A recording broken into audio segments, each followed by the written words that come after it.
Next case is BK Central America versus Burger King Corporation.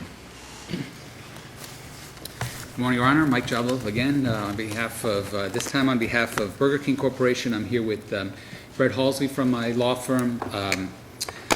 We are here on a very focused question, and that is our emergency motion to vacate the stay that this court entered of Judge Thornton's preliminary injunction order, which enjoined the appellants from operating 33 restaurants in Costa Rica, pretending that they are authorized to be operated as Burger King, despite that they had been terminated for failure to pay more than $700,000 in franchise fees due. And so many cases have been cited by the parties in their papers, and many arguments have been made, but really this motion ought to be rather straightforward based on the precedent of this court, in particular the court's holding in Sunbeam Television. And if I may, I'd like to reserve 3 minutes, by the way. I was just thinking of the same thing. 3 minutes, all right. In particular, this court's opinion in Sunbeam Television, a 2012 opinion. So this court in Sunbeam Television made plain the requirements of a party that seeks a stay pending an appeal, and notes the standards set forth in Florida Rule of Appellate Procedure 9.310. The showing that's required is a party that seeks a stay pending appeal of a final or non-final order must first file a motion in the trial court and show a likelihood of success on the merits and an irreparable harm in the absence of a stay. And so what happened here is Judge Thornton entered his injunction, and on March 30th, the appellants filed a motion to stay before Judge Thornton. And their motion didn't argue that they were likely to succeed on the merits. And their motion is in our opinion. The injunction basically put these 47 restaurants out of business, right? The injunction prevented 33 restaurants from operating as Burger King restaurants. The standard of review, and I'll get to that if you want now. Well, technically, their agreement with Burger King Corporation has been terminated, according to Burger King. Right. Their agreement has been terminated for failure to pay fees as of September 30th. So let me just give me 30 seconds more on Sunbeam. They filed a motion to stay before the trial court that didn't show a likelihood of success on the merits. They didn't even argue it. They said, Judge, stay the injunction. We have this related appeal before the third ECA called Lamington, and the two cases have now been consolidated. You ought to stay it on that grounds. Judge Thornton denied the motion and gave them 10 days essentially to seek a stay before this court. On the 8th of those 10 days, they filed an emergency motion for a stay. The very next day, this court enters its stay. When they filed their emergency motion for a stay, they didn't put in the appendix the motion they had filed below. They didn't argue that Judge Thornton abused his discretion, and it's an abuse of discretion standard, and whether or not to grant a stay, whether or not Judge Thornton abused his discretion. None of that was argued below. And on under Sunbeam Television and Rule 9.310, if we follow the precepts that are set out and that are required of litigants who seek a stay pending or appeal, those precepts were not followed. And therefore, it certainly wasn't an abuse of discretion for Judge Thornton to deny a stay request on a motion that didn't even bother to show or attempt to show a likelihood of success on the merits. Didn't argue it. Didn't argue irreparable harm. And so their motion to stay was not in their appendix when they sought this emergency motion to stay. I'd ask that you look at it. It's page 106 to 110. Now, let's assume they filed the right kind of motion. Mr. Jablov, let's assume that Judge Shepard's question is accurate, that the businesses would be different, that they would no longer be operational if they were not allowed to. Then they would have money damages, correct? Exactly. They would have a claim for money damages. These are franchise agreements, license agreements for a limited term, and a commitment agreement, which is a workout agreement entered with Lamington, associated with a lender, by which the parties agreed that Lamington would have an interest in operating the restaurants, but pursuant to the franchise agreements, required payment of royalties. If we were wrong to terminate, they have damages that are easily calculable. What are the profits we would have earned for the balance of the license that we had from Burger King? What's your position on Ms. Ross's argument in her papers that Judge Thornton exceeded his role and that it was for the arbitrator to make the decision. So, very interesting position. The contract has a clause that says the parties will arbitrate their disputes, but nothing shall prevent. By the way, which contract? The franchise fee agreement or the commitment agreement? This would have been The franchise. the commitment agreement, the joint venture. There was commitment agreement was assumed provisions of a joint venture agreement. The joint venture agreement had an arbitration provision. Okay, so the commitment agreement, because I couldn't find the arbitration provision in the commitment agreement. Yeah. Well, maybe I overlooked it. Where is the arbitration provision? It's Is it in, the commitment or is it in the franchise agreement? It's in the joint venture agreement, which I believe in Article 12, I believe, of the commitment agreement incorporates provisions. Joint venture, there are 3 agreements actually, right? Right. Okay. And so I believe if you look at I think it's Article 12, it's one of the sections in the back of the commitment agreement incorporates certain provisions Now, of the the joint venture franchise, agreement. am I not correct that the franchise agreement authorizes, you tell me if I'm wrong on my agreements, but the franchise agreement authorizes the entry of an injunction if, I'm going to paraphrase here, if the franchisee breaches. Yes, sir. Am I right on that? I believe the franchise agreement, and I know for sure the joint venture agreement, but the agreement that everyone acknowledges, the clause that everyone acknowledges is applicable here is one that says, we've got an arbitration provisions, but the parties agree you can go to court for provisional relief. Don't you all agree at this point that it should be arbitrated? There is an arbitration for damages, but we have a right to seek provisional relief. The language of the contract says before, during, or through the conclusion of the arbitration. The language of what? That's what I was getting at. Of the commitment agreement and the franchise agreements. Before, during, or at Or any through the time of the arbitration, the parties can come to court. And that's in the commitment agreement. That sounds like an injunction to me. Yes, sir. Potential injunction. Absolutely, absolutely. And that's And what Thornton did. Yes, sir, as it had the power to do. And you don't have to just ask me. If you look at their papers below, they sought injunctive relief. And when they filed their papers, because both parties were competing, we were before the court on competing motions for preliminary injunction. In their injunction papers, which we quote in our emergency motion, they quote the very clause that says the parties have the right to seek interim relief from a court of competent jurisdiction. And they go on to argue in those papers. Well, that's in Judge Thornton's conclusion of law. I mean, that's what he cites to. I believe he may cite to it as well, but this is from their papers.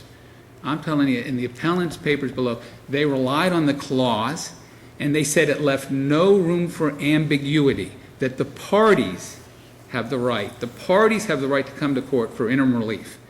Now here, what happened is, they sought an injunction. Judge Thornton dismissed their case seeking an injunction because the Florida Supreme Court says you can't specifically require specific performance of a license to operate a franchise restaurant or a trademark. And all the other decisions all hold, likewise Burger Chef and a half a dozen others. So relying on those, he dismisses their case and denies their motion and proceeds to hear evidence on our motion for a preliminary injunction. And suddenly, for the first time, after arguing in federal court, after arguing before Judge Thornton, that we all belong in state court, suddenly the appellants decide it's expedient to argue that no, you've got to arbitrate this. You've got to... Your opponents state that Burger King Corporation has conceded that there was no evidence that the products being sold in stores, whatever number we're dealing with, were unsavory or unsanitary or failed to comply with service standards. My question is, from the standpoint of the customers and what they're receiving, setting aside operational issues, maybe they're not paying you, maybe you're not happy with them, that sort of stuff, are these restaurants presently, are they operating is there any danger other than as to the mark for, failure to pay, which it might be a danger, but in terms of the restaurants themselves, are they, in terms of what they're producing and selling to the customers and so on, are those products in any way unsavory, unsanitary, or failing to comply with service standards? So here's the danger. We didn't go to court and argue that there was a public health and safety issue. We went to court and said they hadn't paid us in over a year. Is there any evidence? What I want to know is, because we're here on abusive discretion standard, I think, is there any evidence that if we let this go, because we're on an expedited schedule, I think somebody's brief is due at the end of the month. Your brief, I guess, yes. Your brief is due at the end of the month. If we let, my question is, you know, you may not be getting paid, all right, or something like that. I understand that. And you may have people that you don't like.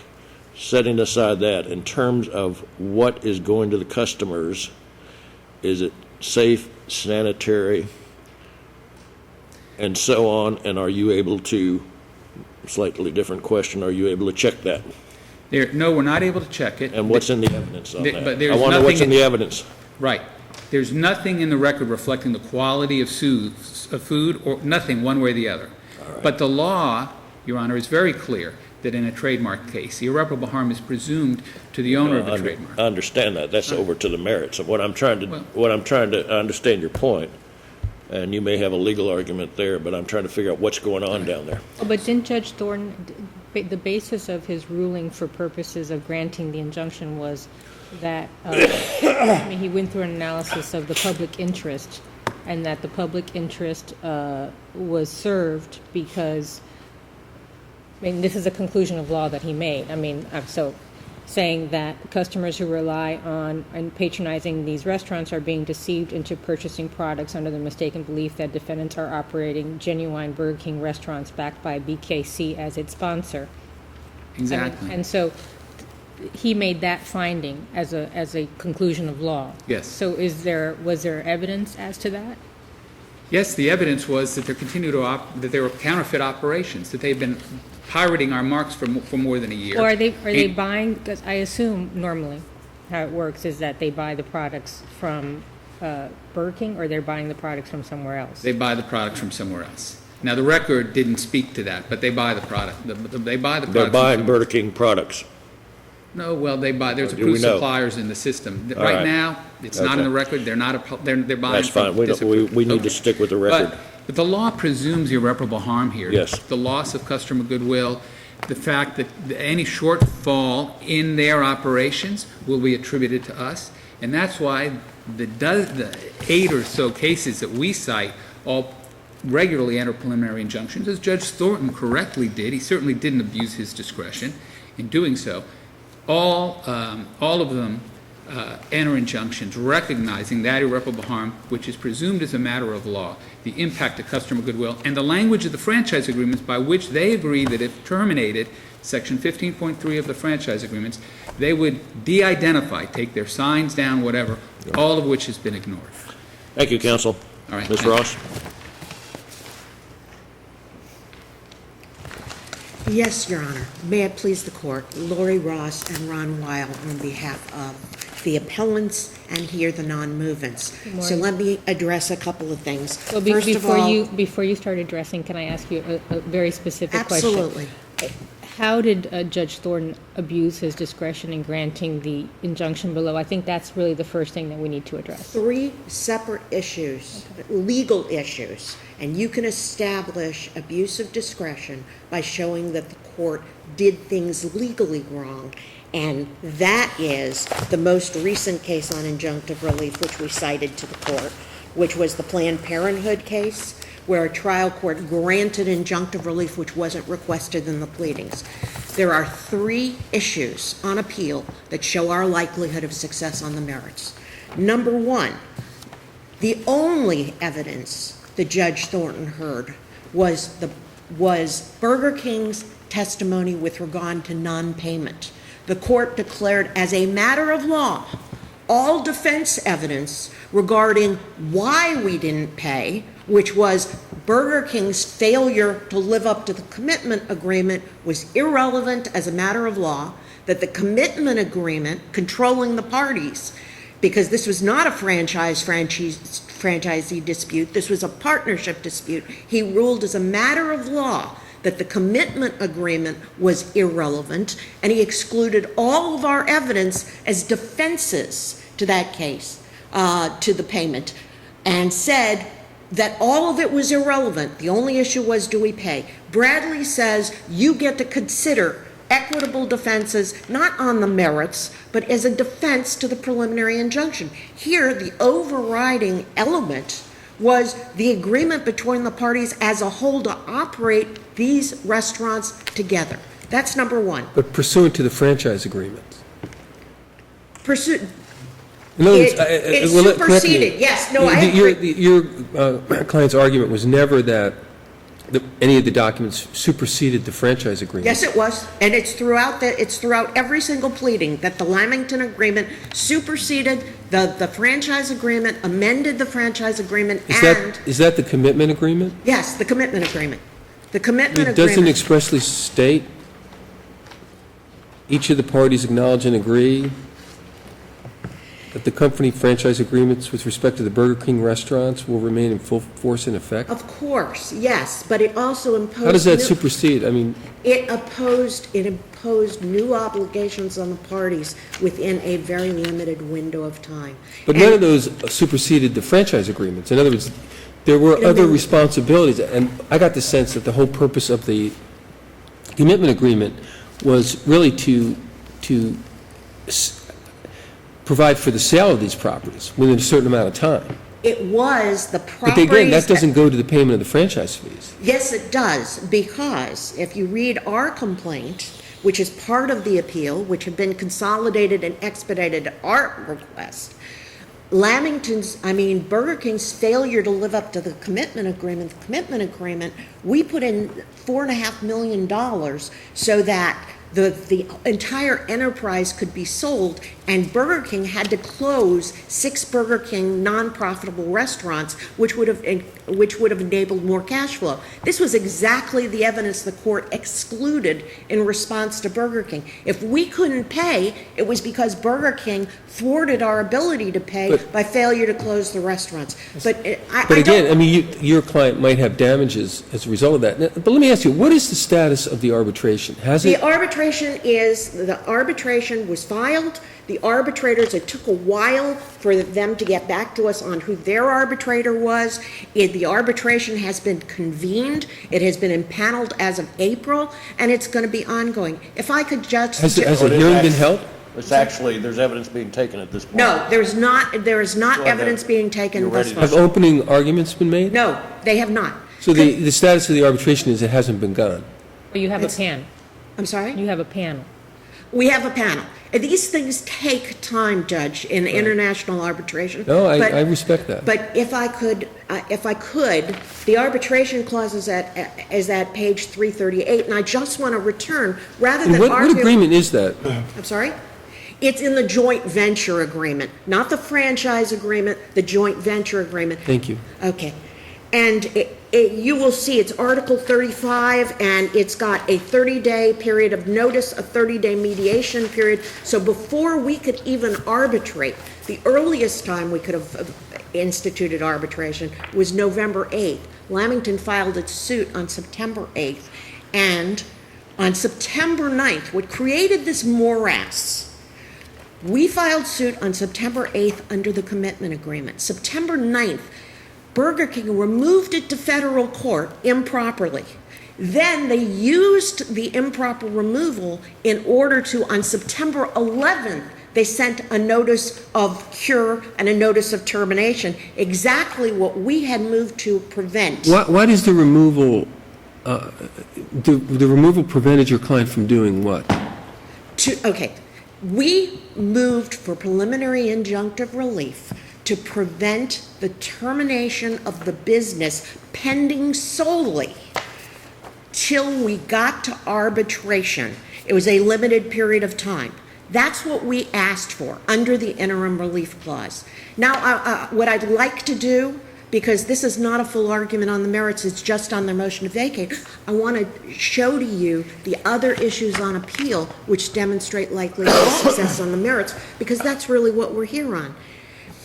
Lamington was denied the leave to intervene, and the court found in the injunction order they drafted that our motion was untimely. Now, let me explain this to you on why that's wrong. Number one, the court ignored the fact At the conclusion of the evidentiary hearing on injunction, that's February 23rd, the court did not rule on Burger King's motion for injunctive relief. What it did was it told Burger King to dismiss that suit altogether and told it to go back to federal court.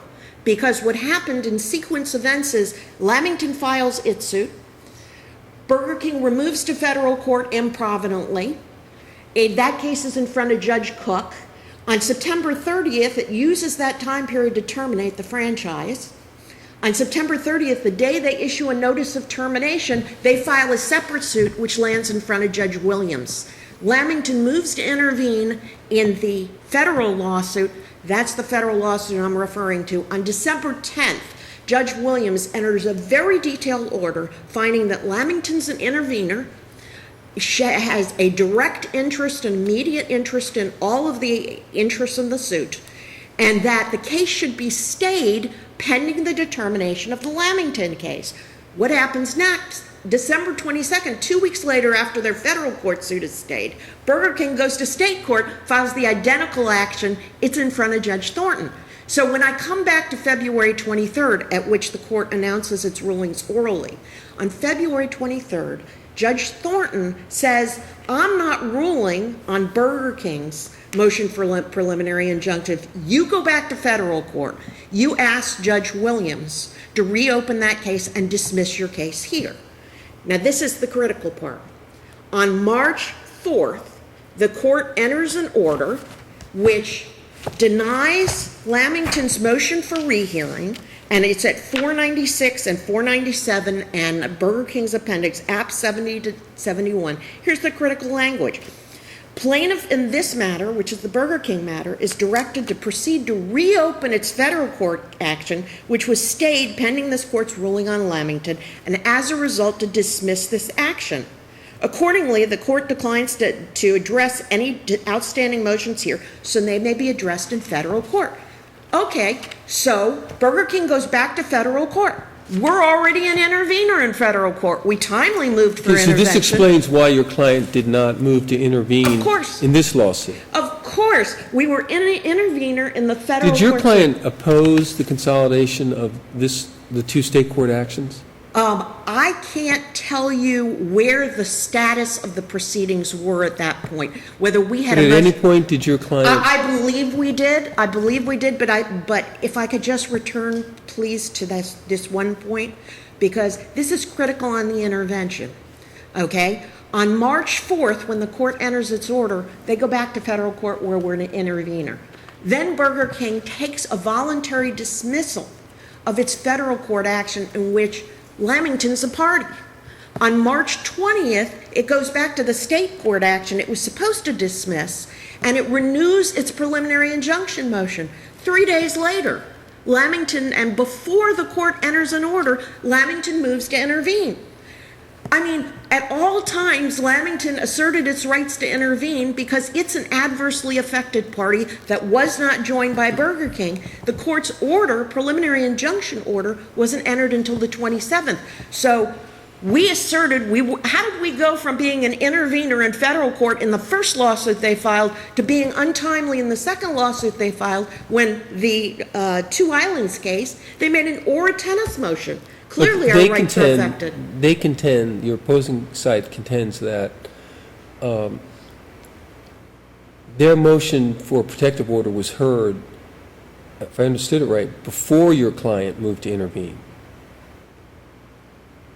The court issued no rulings of discovery of any kind. No rulings of discovery of any kind, including their motion for protective order. And we have this gap. But under the two... Is that true, though, what I just said? In other words, that the motion to intervene had been argued before your client moved to intervene in this case?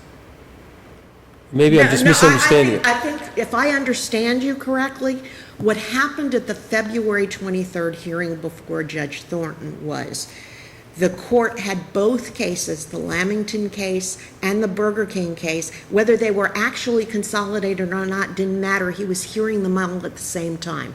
The court rules verbally on February 23rd. I'm dismissing the Lamington case. I'm denying the request for interim relief, not because it was moot, but on the merits. I find as a matter of law, I can't restore you to the position that you were in because in the interim, Burger King has terminated. Now that's wrong as a matter of law on the merits, which we'll address in the merits. But that was his ruling in Lamington. At the February 23rd hearing, he heard, then he turns to Burger King's case and says, how much time will it take for you to put on evidence? And they say 10 minutes for the issue of payment. We moved to cross-examine on the Lamington agreement, the relationship between the parties, what the purpose of the agreement was, and what the status of everything was, and all of our defenses. The court says it's a matter of law, it's all irrelevant. So those are two issues on appeal: the deprivation of our rights as an intervener, which are directly affected under the Two Islands case, and the denial of any due process rights for us to put on any evidence. And then at the conclusion of the hearing, the court doesn't rule on any of it. What he does is he tells Burger King to go back to federal court. So the whole issue of preliminary injunctive relief is now over because he orders them to dismiss their case. And he sends them back to federal court where we're already an intervener, and it's renewed when Burger King doesn't dismiss its state court case, and it moves to reopen the preliminary injunctive proceedings. We timely moved to intervene on the 23rd. In Two Sisters, they moved Ora Tennis at the hearing. Here, we moved as soon as they filed their motion to reopen. So those are two issues. And then the third issue, I'm sorry if I've gone over. May You I have, please? and this will be it. Okay, thank you, Judge Shepard. I appreciate it. No problem. Everybody agrees that the contract gives a court limited jurisdiction to grant interim relief. In the context of an arbitration, the case you need to look to is the Wine to Go case, because they square, Judge Meriday in Middle District of Florida squares what that means. We're not disputing, and nor have we changed our position.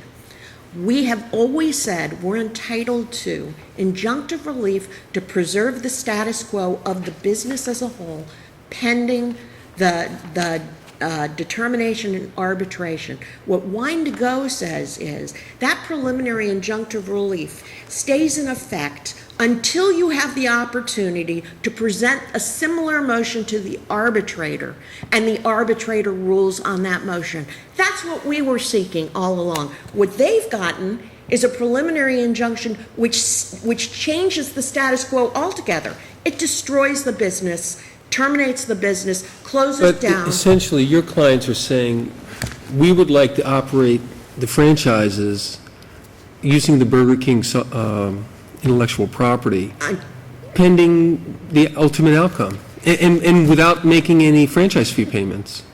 Because I think the record is your clients cannot afford to pay the franchise fee payments. And I'm sorry, you can answer, then I have a point. Judge, that has necessarily to be part of our business, part of our position, but for the limited time period only to resolve all of the issues on the merits in arbitration, which is what we've always said. Let's just take it one step.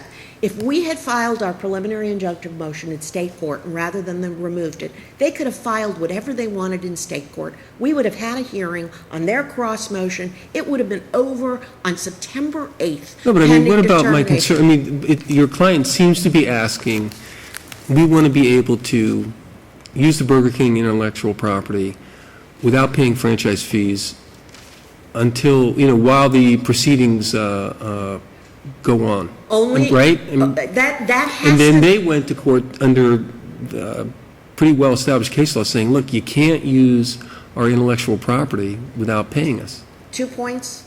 One, the injunction that we sought was as a partner which jointly owned all of the restaurants with Burger King under partnership But if law. you're prohibited, if your client is prohibited from continuing to operate the Burger King restaurants, if the arbitrator or the arbitration panel determines that, Burger King was incorrect in terminating the agreements, whether it's a joint venture partnership or a franchise agreement, because obviously Right. that will be determined by the arbiters and not by this court, then you still have an adequate remedy at law. You have money damages, which is at the end of the day, well, on the other hand, Burger King, what they lose is goodwill and other things, which is can't be satisfied with money.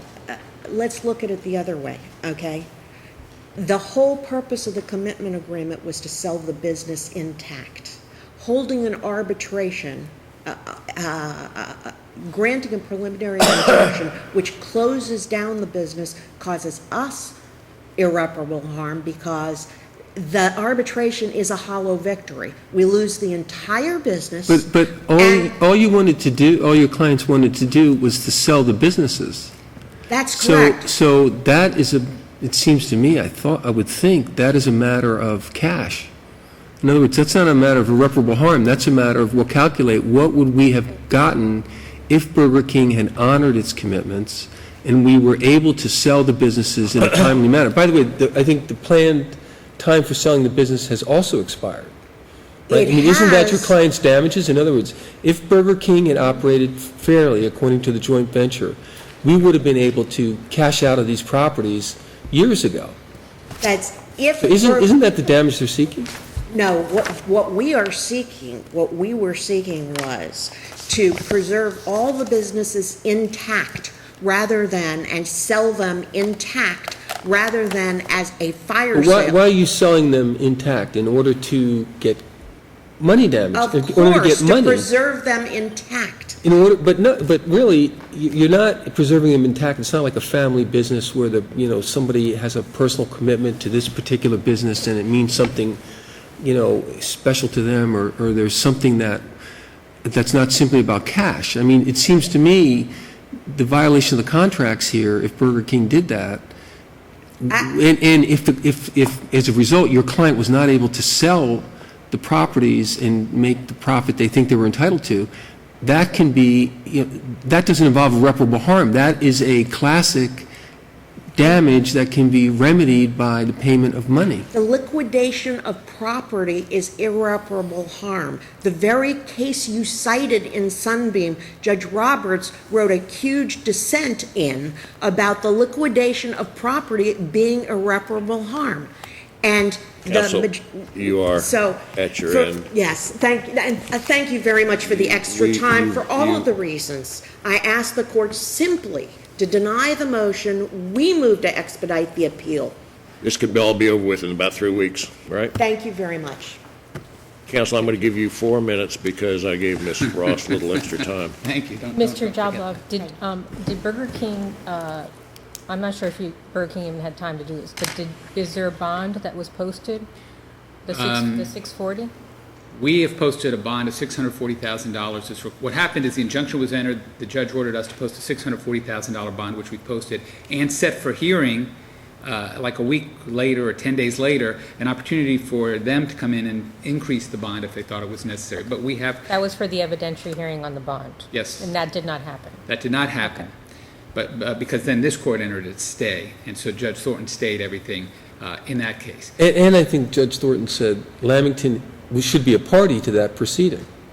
He actually granted their intervention motion, but as the intervention rule says, you take the case as you find it. So he basically said, I'm not going to reopen everything, but you can participate in the bond proceedings.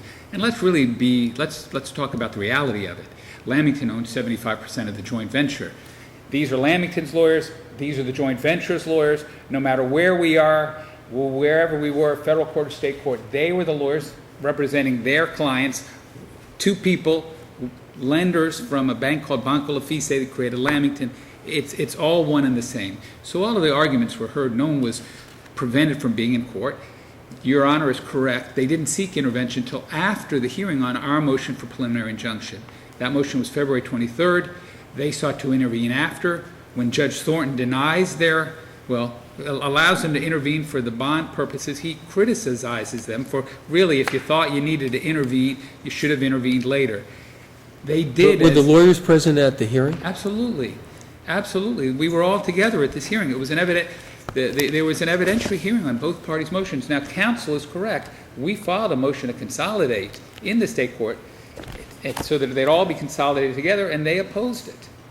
And now, once opposed, they didn't like the ruling, same with the arbitration arguments they're making. Suddenly, they then asked to intervene, having opposed consolidation. They were there throughout. Here's what I didn't hear in all of this argument.